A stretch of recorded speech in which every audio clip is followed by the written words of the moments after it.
Alright, go ahead. Alright, so this is my Lumia hook deck.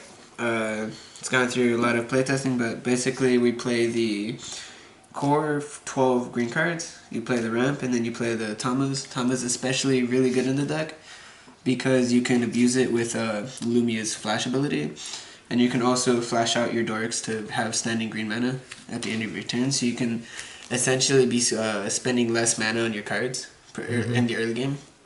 So for instance, you're like searching cards or whatever, are much cheaper. We also play the 3 hooks because this is a Lumia hook deck, so you have to be playing Captain Your main Hook. resonator, your main boss monster, the main purpose of the deck. So you just want to hook combo people. You eventually get rid of their entire board and their entire stone. So eventually, you just have an empty board. Exactly. We play 2 Faith Stings for 2 reasons. One, to bounce the hook to replay it in the later stages of the game where we're running out of hooks, we have no hooks in the deck. We're not flashing it all the time.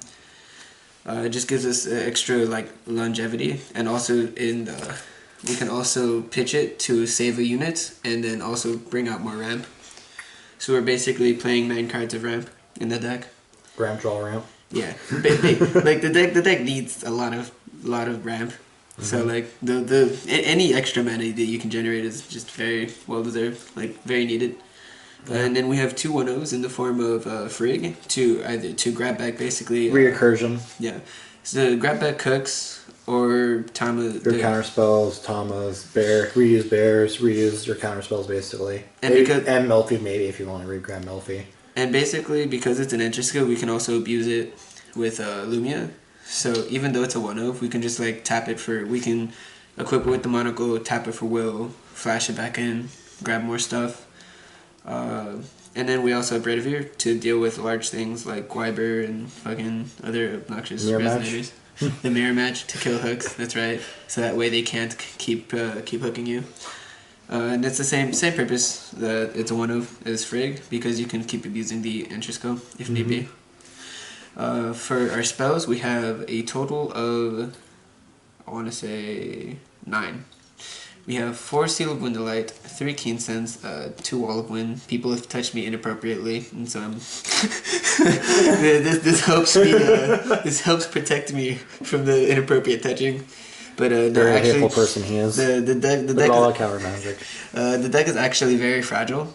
So things if you just let Feet Sing do what they if you let this stops Feet Sing from running over you. This just helps people not just blatantly run over you while you're trying to ramp up into your hook plays. We play the 1 monocle because we're playing Feet Sing and it's more ramp. We have the 3 Kaguya's Moonbeam to pull out the cooks and or Melfi's, Tama's. Yeah, it's basically to pull out cooks or to pull out your 1-0s basically. You never want to draw these, by the way. You always want to be oh, okay, cool, pull it out for free. Yeah. Into play. Then we have 3 Faria Summoning for the same purpose, to add our hooks to our hand or to add missing pieces let's say Melfi's if you never draw those or whatever. We have 2 bears and 2 bows because again I dislike being touched inappropriately. And this deck also has a hard time against aggro. If you don't draw the counter spells, you should hopefully be drawing these instead. Then I have 1 horn because again late game longevity, it helps recycle the deck. Also, if you burn through pieces too quickly, if you draw into all of your hooks, then you can just I don't know, get rid of them somehow and then horn them back in, pull them out. Or let's say your 1-0s, for instance, you play it early, they kill it, you can just horn it back in and call it out. Have you ever thought of playing a Dance of Shadow? If I played black, then yes, I would. But because I don't play black in my stone base, then I don't, because isn't it 2 black? It's 1 black for 3 colorless. 1 black, 3 colors? Yeah. I could play test that, but I don't know what I guess I would. I would have to switch around stuff. I mean, this isn't. Have you ever thought of it? Yeah, no, I did. And technically, you are playing black. Look at Melfi. Fucking Melfi. But no, Arthur brought it up to me several times. It's just a way to get hooks from your graveyard as well. Exactly. If I had them, then I would definitely play test them. But because the thing is, with you can stack the end of turn triggers, so you make Lumia's resolve first. And that way it won't get exiled from Dancer Shadows. It just goes back into your field with Lumia's ability. Wait, how would it be rested? No, it won't be rested. I'm just like, because you bring it during your opponent's end of a set turn trigger. Uh-huh. So then it's on your turn now, so you get swing for a 10. Okay, yeah. And then you're able to stack your end of turn triggers again. No, yeah. So you make it so where Lumia's automatically resolves first, making that one... Naturally, okay, I get it. The stones, by the way, is 4 Gusting Skies, 4 Deep Woods, 1 Perseus Stone, 1 Blasting Res. The Perseus Stone could basically be the new Vingolf Stone that produces green, and you can remove a counter for white. It could be that as well if you don't have the Blasting Waves could just... I don't know why. Like, besides being able to deactivate her, is there a real reason why you're playing Blasting Waves?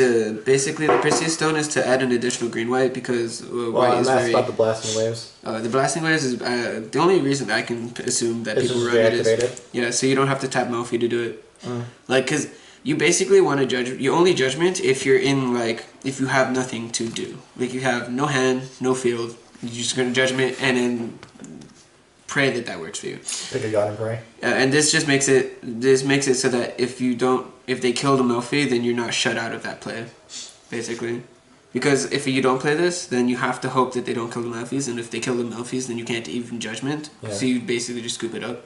At least running the stone, if you hit the stone, eventually when you hit the stone, you'll be like, okay, cool, now I can judgment, and I can keep going at least, and hopefully do something. Even then, like you could check the Black Silence and try out the Dancer Shadows, but it's up to you. Up to you. I would definitely keep playing this, just to have that option. Like, I like having obscure options, like when I play, so that even if it's not a very common situation, I still want it to be available to me. It's available. Yeah, it's availability basically. The side deck is one of the White Dragon from Vingolf. I specifically like this against like very aggressive decks like Feetsin, because they have turn 2 Gribers and shit like that. Playing this like forces that player to like play very differently than how they would normally. They're not going to drop the Gribers on you until they can force out the judgment, and you can just cancel. You can just negate that and Broly's and just kind of like control the game from there. I play 2 more bows, 2 more bears for aggro. More if you find yourself playing against like some gay shit like Lumia Knights or whatever, some very aggressive deck, you're just like, okay, well, cool, just side in those, you have 4 and 4, and so that way you can actually handle that matchup much better. 1 Shackles for when you need it. When you play against Soul. Basically. Because you're able to search it out with Moonbeam Butterfly. 2 Gale Force, basically to fight off against Chimeras or like Wybers, like large minis. Or fairies. Anything with flying, because this deck like has a very difficult time against like units with flying. Unless you cancel it out, right? How do you handle a Helmet then? Friggin' Helmet Hush, man. That card hasn't come out yet. Okay, Heavenly Gust for heavy Regalia / edition decks.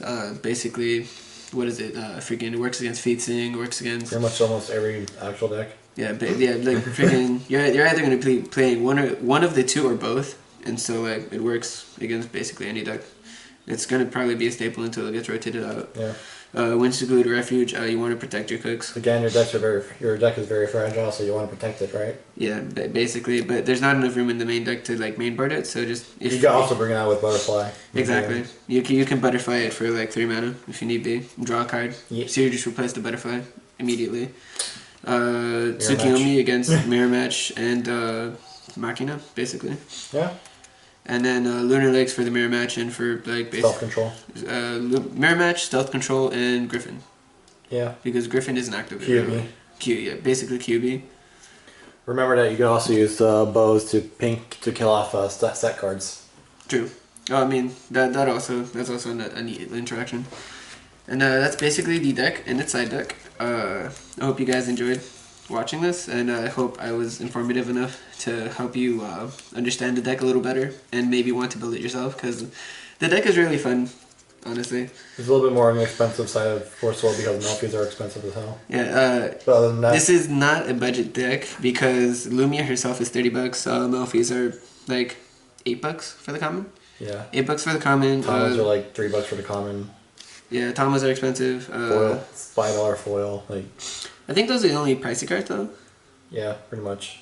Melfi, Lumia, Melfi, Tom, and Lumia. pretty much. So if you don't mind spending money on those 3 cards, then this is And bows, but oh, and bows. I actually don't know how much bows are. they're like $5 foil, non-foil. Okay, fair enough. So bows are also like a little pricey as well. Hey. But the deck is really fun. Yeah. Yeah. All right. Thank you.